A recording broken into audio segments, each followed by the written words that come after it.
This video is going to focus on rate of reaction and surface area, how surface area affects the rate of a chemical reaction. I've got two graphs here, pretty colourful, and I'm going to explain how we generate these graphs and what they tell us. So here we can see this graph is measuring volume of gas collected over time. So the methods used to collect this sort of data would be either one of these two.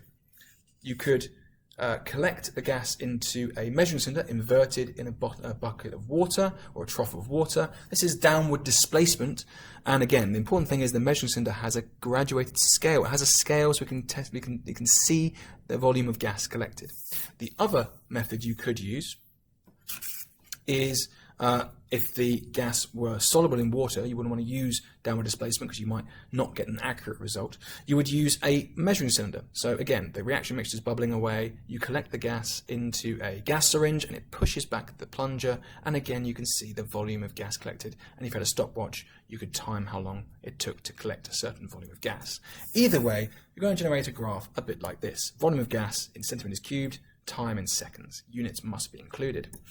You can see there's two different curves here. This is for a smaller surface area, i.e. large pieces of calcium carbonate, for example, and the gradient isn't as steep, and it's therefore a slower rate of reaction. It's taking a longer amount of time to generate the same volume of gas. Whereas at higher surface area, small pieces of calcium carbonate, for example, or powdered calcium carbonate, there's a much steeper curve, and the rate of reaction is much faster to generate that same amount of gas. So this steeper gradient is indicative of a faster rate of reaction. Similarly, if we're doing the opposite process, where we're having a loss of mass over time, so the curve is going in the opposite direction, so that would be this experiment here, where we have calcium carbonate chips reacting with acid, and the cotton wool or mineral wool is there to stop acid or even chips of calcium carbonate spitting out from the system as the gas buildup can cause that to occur.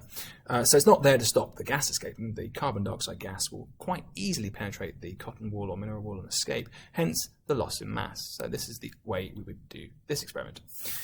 And as you can see, there is a slower rate of reaction here, where it's taking a long time for that mass to fall. It's a very shallow negative correlation gradient there, as it takes a long time to get to the point of plateau, whereas with the higher surface area there's a much steeper gradient. There's a much faster loss of mass in unit time, and we get down to that plateau much more quickly, and that's because the higher surface area is clearly causing a faster rate of reaction, and therefore more gas to escape from the system, or carbon dioxide to escape through the mineral wool or cotton wool. So what's going on there? Why is that happening? And again, you want to try and focus it on clear linguistic understanding and clear use of key terminology. First of all, explain it with a quick diagram or cartoon. Here's a small surface area, big chunk of calcium carbonate, say, and some acid, hydrogen ions trying to attack it.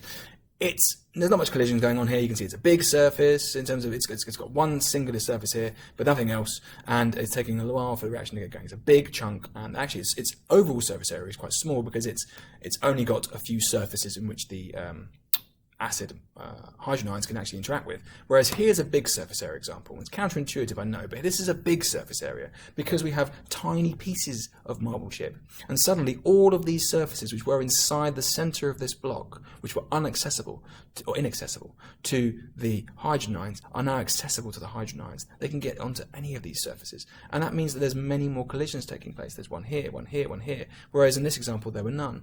They're all moving at the same speed. There's no change in the kinetic energy. There's simply more opportunity to collide because they can get into these central areas which were before inaccessible. So, how do we explain that? Higher surface area does indeed create a faster rate of reaction, but the question again is why? First of all, as always with any rate experiment, you explain how the factor works. So there are a greater number of reactant particles on the surface of the solid once you break it up and increase its surface area. So there are a greater number of reactant particles on the surface in this example than in this example, the big surface area. What does this cause? This will cause a greater frequency of collisions per second. There will be a greater number of collisions per second occurring. You've got to bring in that factor of time if you're explaining rate of reaction. There is a greater frequency of collision per second. Finally, very simply, this will therefore lead to there being more successful collisions per second. Some of these collisions will be elastic. This particle might hit there and bounce off, but some will not. and therefore per second there should be more successful collisions occurring, and therefore a faster rate of reaction. Hopefully that has helped to explain how surface area affects the rate of a chemical reaction.